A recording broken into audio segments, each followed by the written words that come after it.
Hello, everybody. Finest Planet One. I had a dream, I think, about at least no more than 3 years ago.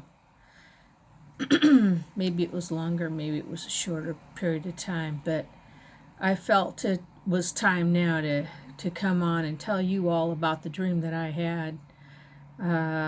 There's a gentleman, don't know what his name is, but his channel is Acts 2 through 7 Ministries on YouTube channel, and his title was After the Rapture, You Don't Want to Be Here. I'm going to leave you a link in the description. I believe I had the first part of this dream, and I'm happy that the Lord protected my eyes from seeing what this man saw. But the reason why I'm coming on to let you know what my dream was is because I believe I had the first half of it. Excuse me. And some of you may very well know the significance of the colors that I saw, and what it means, and the things that I gazed upon, and it might have significance to you biblically as to what it was. My dream started with me walking down a dirt path. I had two guides in front of me, two male guides in front of me. And on this path, I recall it sloping on the left upward slightly, and then on the right of me sloping downward. And on the right of me, there was a large river, as wide as it was long. The dirt path in itself was a red clay type looking soil. And the guides continued to walk.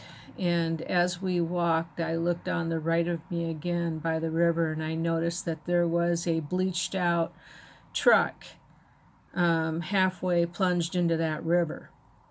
This truck looked like a smaller truck. It was completely bleached out by the sun. It was a red truck, I would gather, the size of those old Datsun pickups.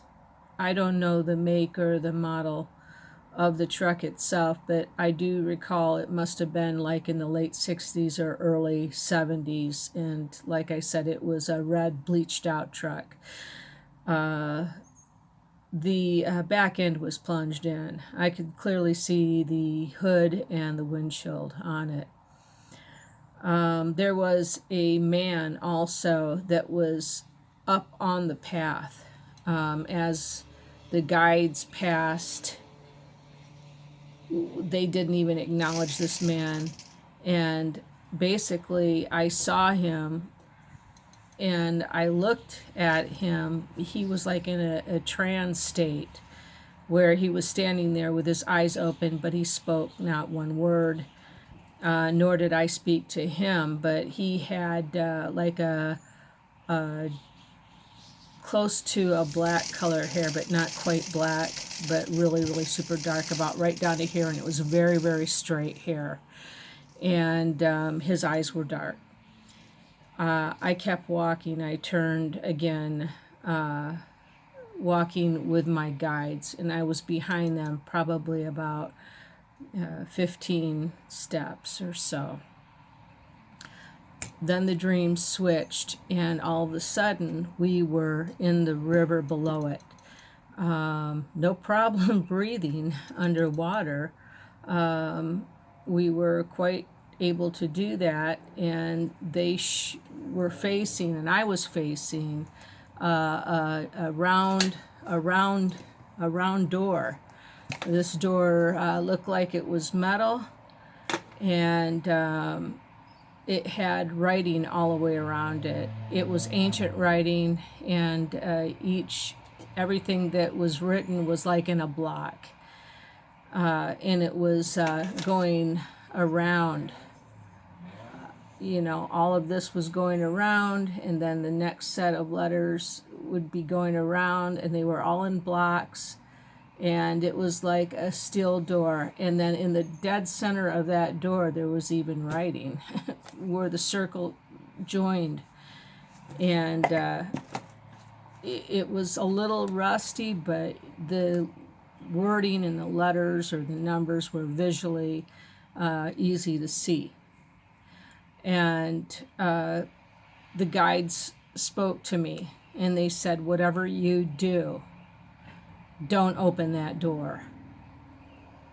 And then the next thing I know is that I'm in the next segment of that dream. The guides are with me.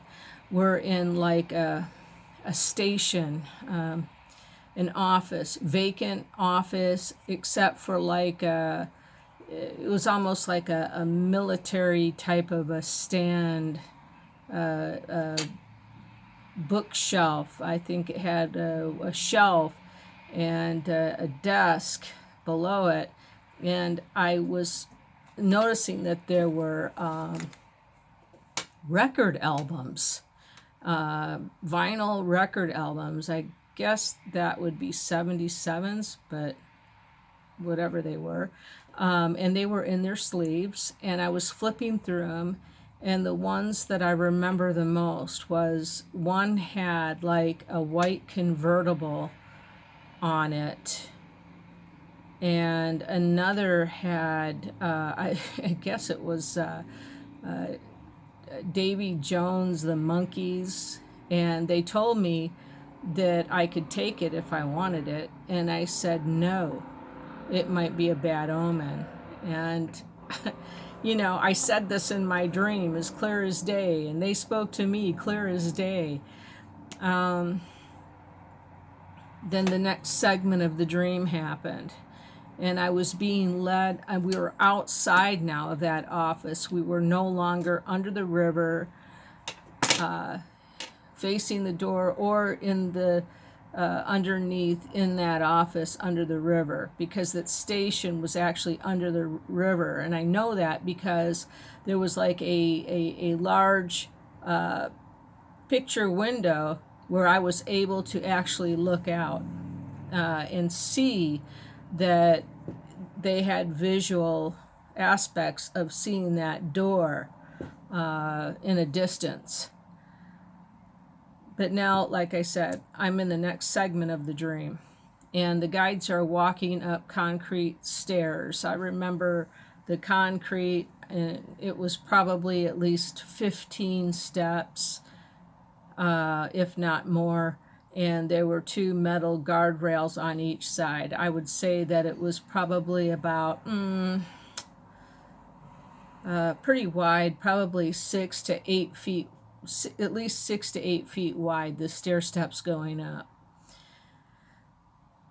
So they were, again, in front of me, probably about no more than 10 steps.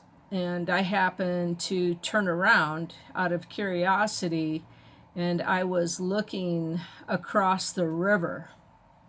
And I saw Jesus as big as daylight in the clouds, and he was transparent.